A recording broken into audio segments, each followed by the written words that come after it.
Hola, bienvenidos a una nueva sesión de clase. Hoy nos corresponde ver el tema 2, titulado La ecuación del patrimonio.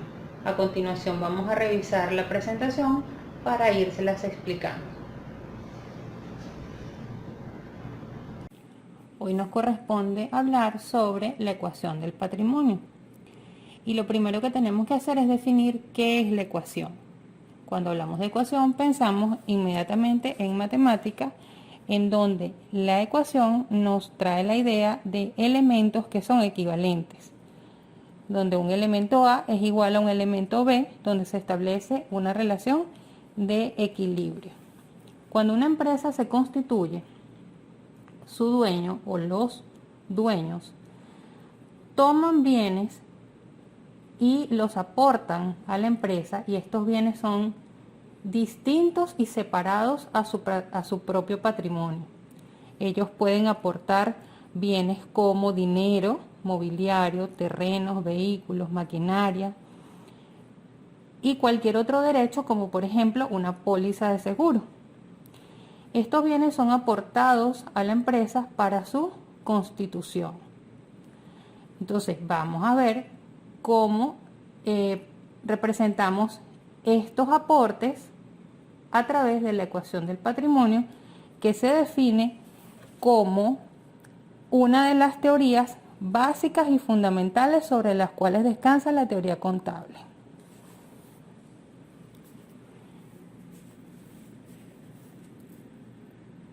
Cualquiera sean las operaciones que se realicen, la ecuación siempre se va a mantener en un perfecto equilibrio. No importa la cantidad de operaciones ni el grado de su complejidad, la ecuación siempre se va a mantener equilibrada. En todas las empresas se realizan transacciones, algunas más sencillas, otras más complejas, pero todas ellas traen como consecuencia un intercambio de valores que afectan a los elementos de la ecuación patrimonial. Pero independientemente del número de operaciones que realice la empresa o de la complejidad de estas, siempre se mantendrá en perfecto equilibrio la ecuación patrimonial. La ecuación del patrimonio es entonces el equilibrio entre los bienes y derechos de una organización y las obligaciones que ésta tenga, bien sea con terceros o con sus propietarios. Desde el punto de vista más amplio, los bienes y derechos con los que cuenta la organización son conocidos como recursos económicos, financieros, materiales e inmateriales que posee con la intención de trabajar y obtener un beneficio futuro. Y las obligaciones son las conocidas como las fuentes. Como ya dije anteriormente, si son internas, son porque provienen del dueño en los aportes que hace. Y si son externas, es porque provienen de obligaciones o deudas que se tienen con terceros por recursos que han sido aportados a la entidad. Entonces, como resumen, podemos establecer que los recursos son iguales a las fuentes externas más las fuentes internas. O bien, dicho en otras palabras, los activos siempre serán igual a pasivos más patrimonio. La ecuación establece la igualdad y nos dice que los bienes y recursos con los que cuenta la entidad para realizar sus actividades provienen de dos fuentes o dos tipos de fuentes. Una fuente interna y una fuente externa. La fuente interna la constituye lo que aporta el dueño o los dueños de la entidad.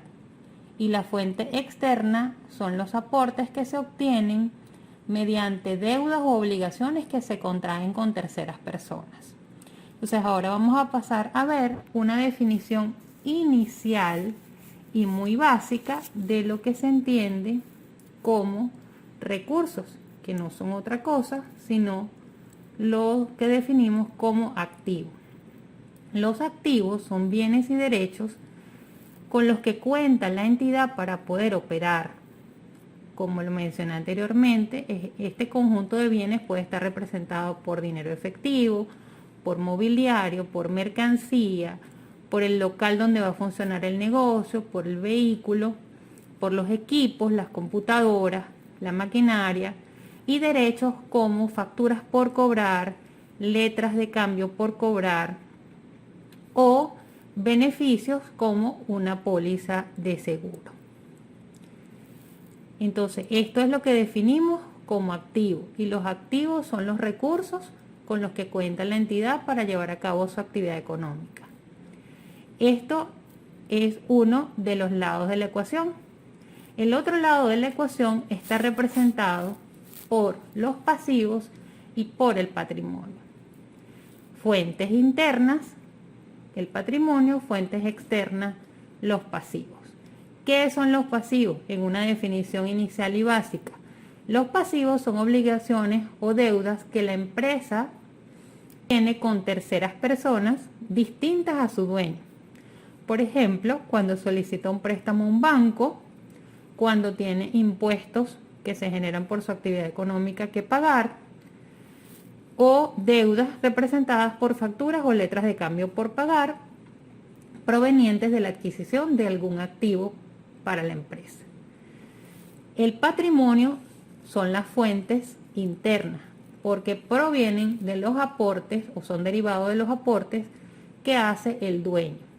Y aquí debo mencionar que uno de los principios contables, de los que yo les mencioné anteriormente, que vamos a hablar durante toda la materia, que son las normas de contabilidad generalmente aceptadas, los principios generalmente aceptados, nos dice que el patrimonio o los bienes y derechos de la empresa están separados de los bienes o del patrimonio propio y particular de su dueño o de sus dueños. Entonces, el patrimonio de la empresa es distinto al patrimonio de los dueños porque la empresa tiene una personalidad jurídica propia y un patrimonio propio. Toda empresa tendrá un aporte inicial que es el que permite su constitución, pero el dueño puede realizar aportes adicionales en cualquier momento que así lo considere, pudiendo ser aportes activos o aportes de pasivos. Cuando un aporte es de activo, el patrimonio aumenta. Cuando es un aporte pasivo, el patrimonio disminuye. Por ejemplo, si el dueño quiere aportar a la empresa un vehículo adquirido a crédito por 400 unidades, junto a su deuda por 300 unidades, entonces el patrimonio aumenta en 400 y disminuye en 300, siendo entonces el aporte neto 100. Estos aportes los realiza el dueño para que la empresa tenga elementos con los cuales operar, con los cuales llevar a cabo su actividad, por lo que es frecuente que no quiera solicitar su reintegro o retirarlos en el corto plazo. Pero si el dueño retira en cualquier momento alguno de los activos de la empresa, eso trae como consecuencia la disminución del patrimonio. Por ejemplo, si toma 90 unidades del dinero de la empresa para pagar la electricidad de su casa, se considera un retiro que afecta el patrimonio disminuyendo su valor, porque los gastos de la electricidad de su casa o cualquier otro gasto particular no corresponden a las actividades de la empresa. Y hay un principio contable que nos dice que debe haber separación entre las actividades propias y personales particulares del dueño o de los dueños y las actividades propias y particulares de la entidad económica, en este caso la empresa. Entonces, todos los aportes realizados por el dueño son para la experiencia de que la empresa genere ganancias y estas serán retribuidas con la inversión realizada. Pero si causa pérdida, entonces también el dueño las asume. Quiere decir entonces que los beneficios que se generen van a traer como consecuencia el aumento del patrimonio, pero también las pérdidas que se generen en las operaciones van a traer como consecuencia la disminución del patrimonio. Entonces, en resumen, el patrimonio es la obligación que tiene la empresa con el dueño y proviene de aportes y los movimientos que ocurren en el patrimonio provienen de aportes que hace el dueño, retiros que hace el dueño, de las ganancias y de las pérdidas. Los aportes y las ganancias me van a aumentar el patrimonio, mientras que las pérdidas y los retiros me van a disminuir el patrimonio. Entonces, observamos en la lámina donde se establece la igualdad de la ecuación que activo es igual a pasivo más patrimonio. a los activos los llamamos recursos, a los pasivos los llamamos deudas con terceros o fuentes externas, al patrimonio lo llamamos aportes netos del propietario o fuentes internas, y ese patrimonio va a variar de manera positiva con los aportes y con las ganancias, y de manera negativa con los retiros y las pérdidas. Ahora vamos a ver algunos ejemplos. Ejemplo número 1. El dueño aporta a la empresa dinero por 1000 unidades. El dinero entra a la empresa como un aporte, lo que va a traer como consecuencia que aumente el patrimonio.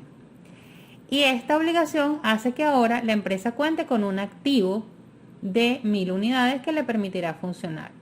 Entonces la ecuación quedará así: activo igual a 1000 y esto es igual a patrimonio 1000. Pasivo no existe porque en la operación no hubo ningún aporte de ninguna deuda. Ejemplo 2. La empresa adquiere a crédito un escritorio por 500 unidades que pagará por una factura que vence en 30 días. La empresa ha adquirido una deuda con una persona distinta al dueño, es decir, adquiere un pasivo o una obligación con un tercero, una fuente externa. Y esta obligación hizo posible que tuviera este nuevo activo por 500 unidades de valor. Si no lo hubiera adquirido, la deuda no tendría el activo. Es decir, hay que realizar operaciones a crédito para, en algunas circunstancias, obtener algún bien o un recurso o un derecho que lo necesite para poder operar. Entonces, ¿cómo representamos esto en la ecuación del patrimonio? Quedará así. Se aporta, teníamos en la ecuación anterior 1000 de activo y 1000 de patrimonio, ¿verdad? Luego aportamos un escritorio por bolívares 1000 al activo, o sea, ya tendríamos 1500 de activo. Tendríamos una obligación, una deuda con un tercero, un pasivo por 500 y el patrimonio por 1000. Entonces fíjense cómo se mantiene el equilibrio: 1500 del lado del activo y 1500 del lado del pasivo. Ejemplo 3. La empresa paga 200 unidades con su dinero para disminuir la deuda por la compra del escritorio de la operación o del ejemplo número 2. Ahora, el pasivo disminuye en 200, pero también lo hace el activo porque va a tener menos dinero. Entonces quedaríamos así. El activo, si le restamos 200, quedaría en 1300. El pasivo ya no deberíamos los 500, sino ahora vamos a deber 300 porque estamos pagando 200. Y el patrimonio queda igual en 1000. En resumen, el activo es 1300 y la suma del pasivo y el patrimonio es 1300. Nuevamente observamos que la ecuación del patrimonio se mantiene en equilibrio. Cuarto ejemplo.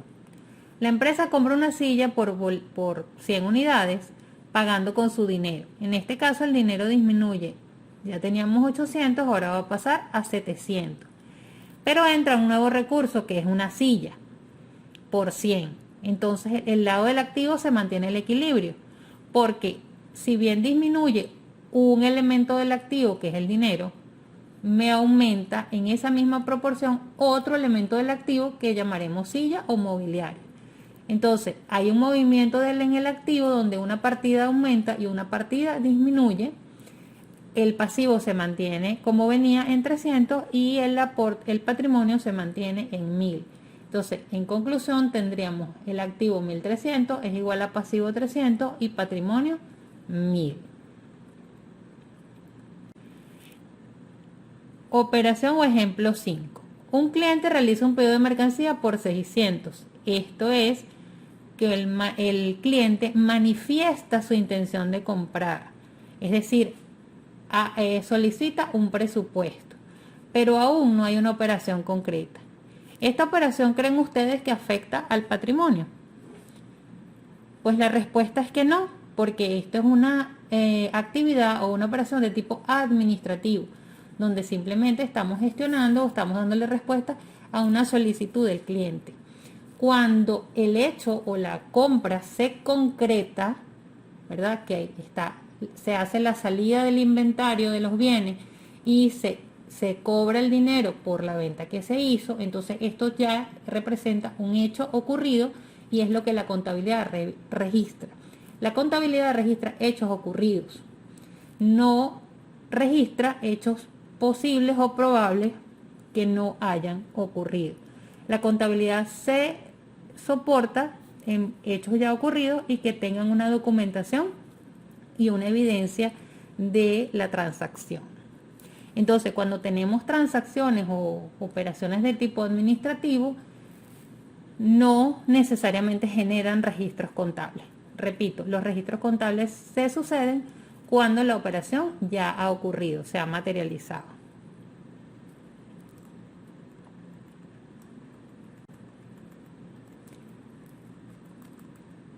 Los ejercicios que están planteados en el simulador contable, que son las actividades que vamos a realizar en nuestra próxima sesión de esta semana, yo les indicaré cuáles de ellos les voy a plantear yo la explicación y la solución y cuáles deben hacer ustedes como práctica. En la última lámina de la presentación se les presenta un esquema en donde ustedes deberán desarrollar los ejercicios estableciendo, basándose en la ecuación del patrimonio, donde activo es igual a pasivo más patrimonio, y colocando las partidas que se van moviendo según cada uno de los ejercicios. Entonces, bueno, hasta aquí la explicación teórica del tema. Vamos ahora a pasar a la parte práctica con los ejercicios que están previstos en el simulador contable. Muchas gracias por su atención y estoy a la orden para atender cualquier consulta por los canales y bajo los acuerdos ya establecidos.